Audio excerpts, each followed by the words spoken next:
Hi everybody, it's Flozen here from Chokehold Guild. Just going to do a quick video about the map, supply, and the importance of running supply, and the importance that supply plays in WvW. So if you're a commander, if you're a roamer, if you're someone who joins a Zerg, something to be aware of in WvW is that the game is won not only through fights, but it's also won through the movement of supply. It's really important. It's the only thing that matters. So, what you need to do to understand how WvW works is to know what camps are supplying which areas with supply. So you can watch that just by looking at a map and seeing where the yaks go, or just by playing over time and starting to understand as you play what camps are feeding what objectives with supply. The main thing that I see that people don't do is claim camps, right? Like here and here. These camps can be claimed by a guild if you are part of a guild, and then the 10-minute timer begins whereby you can put improvements on those.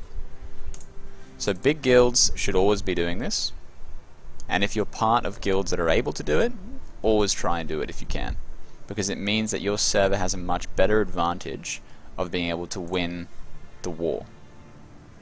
So, your camps will feed Dolyaks and supply to your objectives, which will inevitably increase their strength. So at 20 yaks, this will go to secured, at reinforced at 40, and fortified at 80. So, if you look here, this is an enemy held keep on our area, and it's only got 6 yaks until it tees up to T3, which makes it a much more difficult objective to take. At this point, what we should be doing is going in and attacking this camp, which is what someone's doing right now. As you can see that it's contested. Down here as well, we should have never let this point get to 75 yaks, as this camp was actually held for an hour or two, and it is just reset. So you need to make sure that you always cut supply to objectives that enemies have, and maintain supply to objectives that you have. So commanders need to understand that supply is probably more important than an objective or an enemy objective. If you're over here taking Green Lake and you have a call out from a scout saying that there's a Zerg approaching North Camp, you need to get there, because that speedy yaks and the fact that it's going to tier up to a T2 camp is more important than you taking this T2 tower. So the same thing happens with SMC and any keep on these BLs, right? So you want to cut the supply to that keep, and you want to then be able to try and control an area around it. If you're able to win the fights, that's even better. If you can't, just on repeat, flip the camps, and then go back to doing what you were doing. If you need to defend Quentin Lake, you want to get your camp, right? Flip the enemy camp, come back, and defend QL.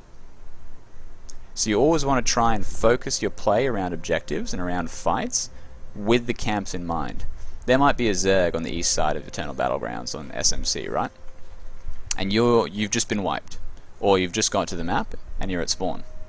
Go to the camp first and then go in. Obviously pending time constraints, whether or not they're about to get into Lord or whatever your constraints are. But always try and work in a camp in your rotation on the map, because one extra yak in here could be the difference between it being T2 or T1 when it gets attacked.